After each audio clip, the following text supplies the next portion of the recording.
Good morning all of you. आज जो हम पढ़ेंगे यह इंडियन हिस्ट्री में मिडाइवल हिस्ट्री है। और मिडाइवल हिस्ट्री में जो है टॉपिक है दिल्ली सल्तनत। पिछली क्लासों में इसके पहले भी ये दिल्ली सल्तनत से संबंधित मुझे लगता है तीसरी या चौथी क्लास होगी।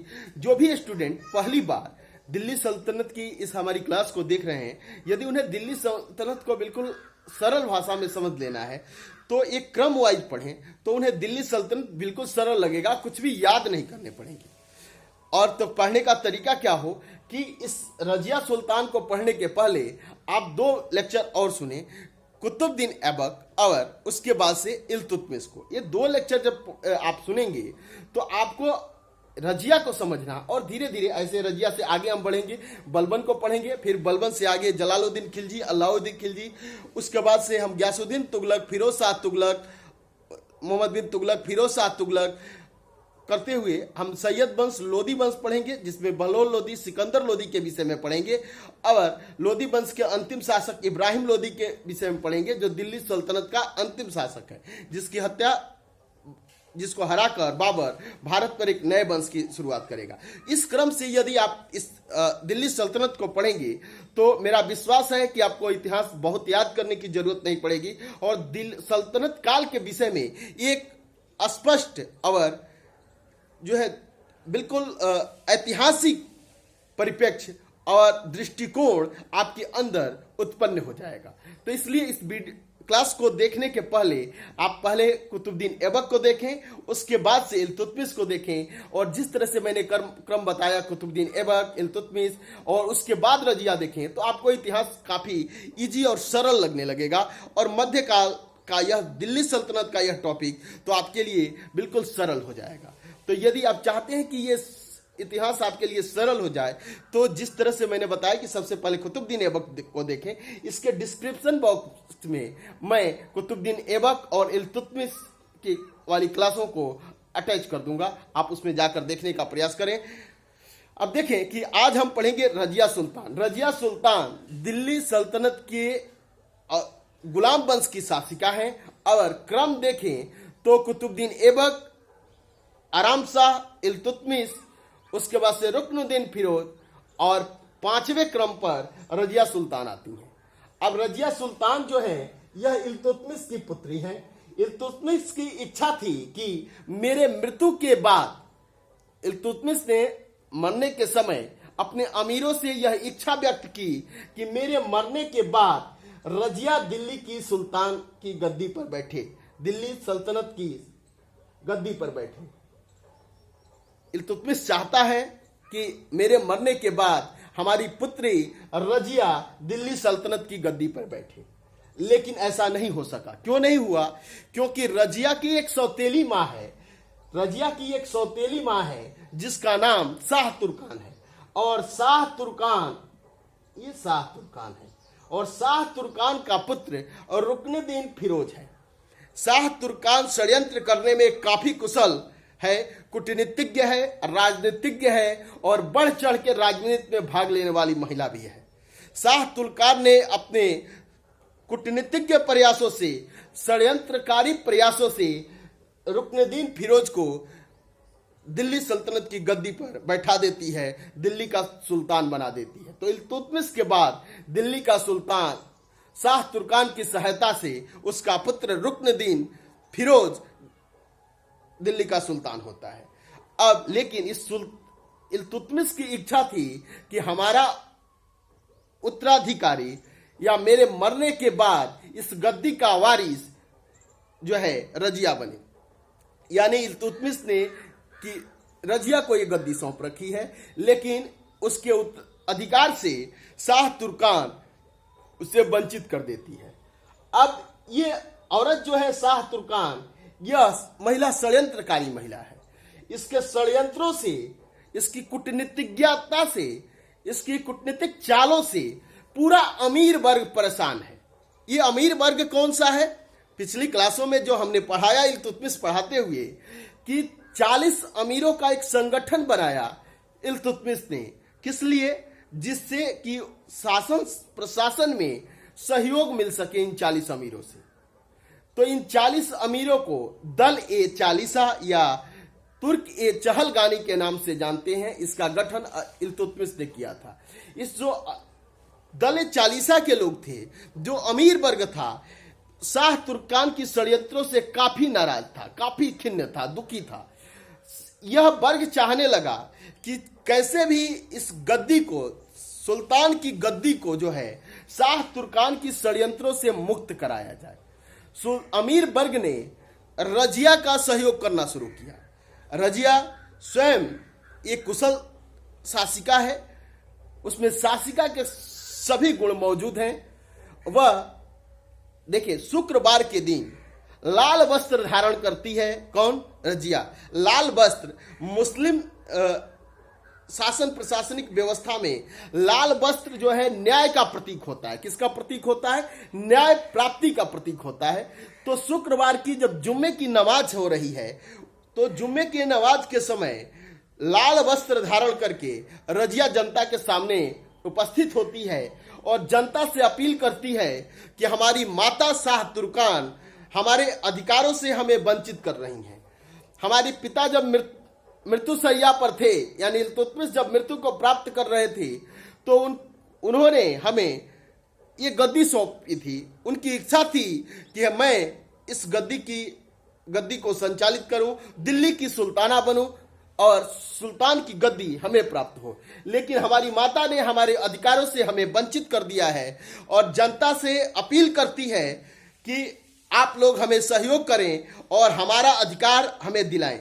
जनता रजिया का सहयोग करती है और अभी अभी आप लोगों से मैंने बताया कि जो अमीर वर्ग है वह भी शाह तुर्कान के षड्यंत्रों से काफी खफा और काफी नाराज है। यह अमीर वर्ग भी यही चाहता है कि रुकनुद्दीन फिरोज और उसकी माता शाह तुर्कान के चंगुल से कैसे भी दिल्ली सल्तनत के सुल्तान की गद्दी मुक्त हो। अमीर वर्ग रजिया का सहयोग करता है, जनता सहयोग करती है और रुकनुद्दीन फिरोज को गद्दी से हटाती है, उतारती है और रजिया सुल्तान को दिल्ली का सुल्तान बना देती है। अगले दिन रजिया बिल्कुल कुनबा पहनकर, पुरुष परिधान में, हाथी पर सवार होकर, दोनों तरफ वीरांगनाओं की तरह तलवारें लटकाकर राज दरबार में प्रवेश करती है। अब यह रजिया एक कुशल जो है शासिका है, लेकिन यह पुरुष परिधान पहनना, पर्दा प्रथा का विरोध करना, पर्दे से बाहर आना, हाथी पर सवार होना, वीरांगनाओं की तरह दोनों तरफ तलवार लटकाकर हाथी पर सवार होकर दरबार में प्रवेश करना, कुनबा पहनना, ये सारी चीजें जो है ये पसंद नहीं आती है, न मुस्लिम पुरुष वर्ग को, न अमीर वर्ग को और न उलेमाओं और जो भी धार्मिक वर्ग है, मुल्ला मौलवी उलमाओं का, ये बिल्कुल पसंद नहीं करते हैं रजिया की इस व्यवस्था का। आज भी जानते हैं कि आज की व्यवस्था में भी यदि महिला इस अवस्था में हो और भी मुस्लिम धर्म से जुड़ी हुई, तो ये शायद आज के भी दौर में बर्दाश्त नहीं है। तो वो तो मध्यकाल है, जिस दौर को हम अंधकार युग के नाम से ही जानते हैं। तो मध्यकाल में पर्दा प्रथा कितने चरम पर होगी और पुरुषों का नजरिया स्त्रियों के प्रति कैसा होगा। और तीसरी बात यह कि जो उलेमा वर्ग है इसका भी ये आधिपत्य काफी अधिक होता होगा शासन व्यवस्था के। अब यह अमीर वर्ग, उलेमा वर्ग, ये पूरा वर्ग जो है, इधर देखें कि अमीर वर्ग, उलेमा वर्ग यानी धार्मिक वर्ग है, रजिया को पसंद नहीं करता है। क्यों नहीं पसंद करता आप समझ गए हैं, क्योंकि पुरुष परिधान पहनती है, हाथी पर सवार होती है, वीरांगनाओं की तरह तलवारें भांजती है। ये सारे चीज उलेमा वर्ग को पसंद नहीं है। पर्दा प्रथा का विरोध करती है, बिल्कुल पसंद नहीं कि मुस्लिम महिला और पर्दा से बाहर आकर दिखे। तो इन सारी परिस्थितियों ने जनता को, उलेमा वर्ग को और अमीर वर्ग को नाराज कर दिया रजिया के प्रति। अमीर वर्ग, जब मैंने अभी हम पढ़े तो हम लोगों ने देखा कि अमीर वर्ग प्रारंभिक दौर में रजिया का काफी सहयोग करता है, क्योंकि अमीर वर्ग समझता है कि रजिया गद्दी पर आएगी तो एक महिला है, यह काफी कमजोर है और पूरी तरह से गद्दी हम लोगों के जो है संचालन में कार्य करेगी। हम लोग अप्रत्यक्ष रूप से इस गद्दी के मालिक होंगे, लेकिन ऐसा होता नहीं है।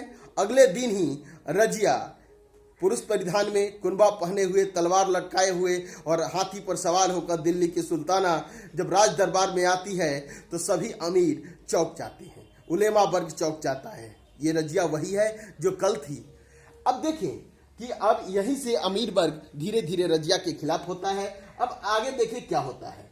इसी बीच रजिया एक भूल कर बैठती है कि मलिक जलालुद्दीन याकूत, पूरी नाम याद भी नहीं रखे तो याकूत याद रखेंगे, यह इस व्यक्ति को, यह अमीर आखुर उस समय दिल्ली सल्तनत का एक बहुत महत्वपूर्ण पद हुआ करता था, अस्तबल का प्रधान।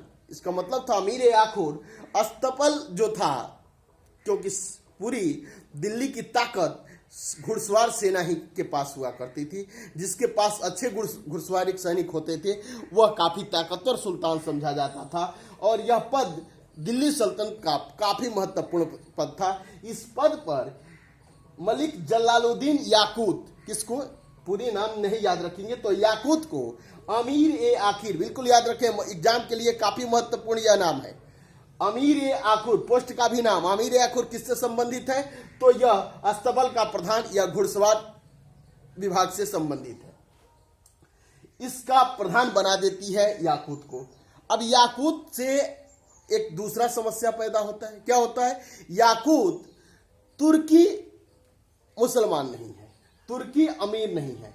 तो जो तुर्की अमीर हैं ये काफी नाराज हो जाते हैं रजिया से, क्योंकि तुर्की अमीर यह नहीं चाहते कि गैर तुर्की व्यक्ति शासन प्रशासन के महत्वपूर्ण पदों पर काबिज हो। शासन प्रशासन का सभी पद तुर्की अमीरों के पास ही रहे, यह तुर्की अमीरों का मानना है। और याकूत जो है यह तुर्की अमीर नहीं है। गैर तुर्की अमीर को रजिया शासन में इन्वॉल्व करती है, इससे काफी जो तुर्की अमीर हैं नाराज हो जाते हैं और रजिया के प्रति ये षड्यंत्र करना शुरू करते हैं। देखा कि तुर्क अमीर वर्ग यह नहीं चाहता है कि गैर तुर्क को शासन प्रशासन के महत्वपूर्ण पदों पर रखा जाए। तुर्क अमीरों ने रजिया के खिलाफ षड्यंत्र करना शुरू कर दिया। रजिया के खिलाफ, ठीक है, सूबेदार अल्तुनिया, यह अल्तुनिया गवर्नर है, कहाँ का? भटिंडा का सूबेदार है। सबसे पहले रजिया के खिलाफ षड्यंत्रकारियों में विद्रोह करने वाला व्यक्ति, विद्रोह की घोषणा करने वाला व्यक्ति अल्तुनिया है। अल्तुनिया भटिंडा का सूबेदार था उस समय। रजिया के खिलाफ यह विद्रोह करता है और अपने को स्वतंत्र घोषित करता है। अल्तुनिया के विद्रोह को दबाने के लिए रजिया स्वयं भटिंडा पहुंचती है और अल्तुनिया को यह शिकस्त कर देने लगती है। तब तक रजिया के पास उसके गुप्तचरों द्वारा यह सूचना मिलती है कि दिल्ली की गद्दी पर बहराम शाह ने अधिकार कर लिया है। किसने? बहराम शाह। दिल्ली के अमीरों ने बहराम शाह को, ठीक है, क्या किया कि दिल्ली का सुल्तान बना दिया। और रजिया कहाँ है? तो उस समय रजिया अल्तुनिया के विद्रोह को दबाने गई है। जब ये खबर मिलती है रजिया को कि बहराम दिल्ली की गद्दी पर आधिपत्य कर लिया है, तो रजिया तुरंत कूटनीतिज्ञ दिमाग का प्रयोग करती, कूटनीतिज्ञता का प्रयोग करती है और अल्तुनिया के सामने विवाह का प्रस्ताव रख देती है। अल्तुनिया से कहती है कि अल्तुनिया तुम हमसे शादी करो और चलकर दिल्ली पर अधिकार करते हैं, दिल्ली के कि मैं सुल्ताना बनूंगी और तुम हमारे पति रहोगे। अल्तुनिया रजिया के इस प्रस्ताव को मान लेता है और अल्तुनिया रजिया से विवाह कर देता है। जैसे ही अल्तुनिया और रजिया के विवाह की सूचना बहराम शाह को मिलती है, बहराम एक फरमान जारी करता है कि अल्तुनिया और रजिया दोनों बागी हो चुके हैं और यह इन्हें जहां देखा जाए वहीं गिरफ्तार कर लिया जाए। दिल्ली सल्तनत के सैनिक उन्हें गिरफ्तार करें। यदि परिस्थिति गिरफ्तार करने के कंट्रोल से बाहर जाती है तो इन्हें मृत्युदंड दिया जाए। अब यह फरमान जब दिल्ली का सुल्तान बहराम शाह जारी करता है रजिया और अल्तुनिया के खिलाफ, तो सल्तनत की पुलिस व्यवस्था रजिया को ढूंढना शुरू कर देती है। मजबूरन रजिया को छुपते हुए दिल्ली की तरफ बढ़ने का प्रयास करती है। इसी बीच होता है कि पंजाब की पहाड़ियों में, पंजाब की कैथल की पहाड़ियों में देखें कि बहराम ने रजिया एवं अल्तुनिया के खिलाफ फरमान जारी कर दिया है कि अल्तुनिया और रजिया बाकी हो चुके हैं और इन दोनों को गिरफ्तार किया जाए। अब देखें, कहता है कि जहां भी देखा जाए इन्हें बंदी बना लिया जाए और स्थिति बंदी बनाने की न बन पाए तो इन्हें मृत्युदंड दिया जाए। 1240 में पंजाब के कैथल की पहाड़ियों में डाकुओं ने रजिया की हत्या कर दी। अब रजिया जो है कैथल की पहाड़ियों में भटक रही थी, तब तक डाकुओं ने इसे लूटने के लिए इस पर आक्रमण किया। इसका विरोध किया रजिया और अल्तुनिया ने, तो डाकुओं द्वारा रजिया कैथल की पहाड़ियों में, पंजाब के कैथल की पहाड़ियों में मारी जाती है। रजिया के मरने के बाद बहराम शाह 1240 से लेकर, रजिया की मृत्यु कब होती है तो 1240 में पंजाब के कैथल की पहाड़ियों में इसकी मृत्यु हो जाती है। किसके द्वारा? तो डाकुओं के द्वारा। बिल्कुल याद रखेंगे कि डाकुओं के द्वारा कैथल की पहाड़ियों में रजिया सुल्तान की मृत्यु हो जाती है।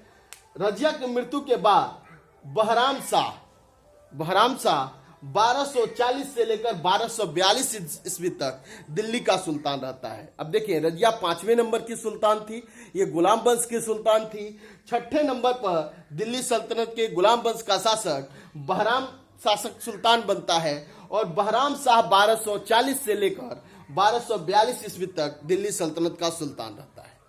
1242 ईस्वी में अलाउद्दीन मसूद शाह, बिल्कुल याद रखेंगे ये नाम, कि 1242 में अलाउद्दीन मसूद शाह ने क्या किया तो बहराम शाह की हत्या कर दी।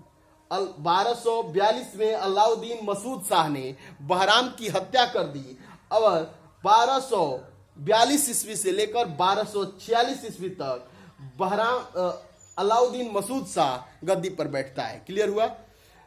1246 ईस्वी में बलबन ने षड्यंत्रों के द्वारा मसूद शाह को गद्दी से हटा दिया और मसूद शाह को गद्दी से हटाने के बाद नसरुद्दीन महमूद को 1246 में गद्दी पर बैठाया। अब यहां देखें कि रजिया की मृत्यु कब हो जाती है तो 1240 में। कहां? पंजाब कैथल की पहाड़ियों में। रजिया की मृत्यु का कारण डाकुओं का आक्रमण है। डाकुओं ने रजिया की हत्या कर दी। कहां पे? कैथल की पहाड़ियों में। अब रजिया की मृत्यु के बाद दिल्ली का निष्कंटक सुल्तान कौन बन जाता है? बहराम शाह। बहराम शाह 1240 से लेकर 1242 ईस्वी तक, बहराम 1240 से लेकर 1242 तक दिल्ली का सुल्तान रहता है। 1242 में अलाउद्दीन मसूद शाह, कौन? 1242 ईस्वी में अलाउद्दीन मसूद शाह बहराम की हत्या कर देता है और हत्या करने के बाद दिल्ली का सुल्तान बनता है। 1242 से लेकर 1246 ईस्वी तक अलाउद्दीन मसूद शाह दिल्ली का सुल्तान रहता है। बलबन षड्यंत्र के आगे अगली क्लास में हम बलबन का पूरा इतिहास पढ़ेंगे। यहां केवल जाने कि बलबन है एक व्यक्ति है। बलबन ने क्या किया कि षड्यंत्रों के द्वारा 1246 ईस्वी में अलाउद्दीन मसूद शाह को दिल्ली की सल्तनत की गद्दी से बेदखल करता है और नसरुद्दीन महमूद को दिल्ली का सुल्तान बना देता है।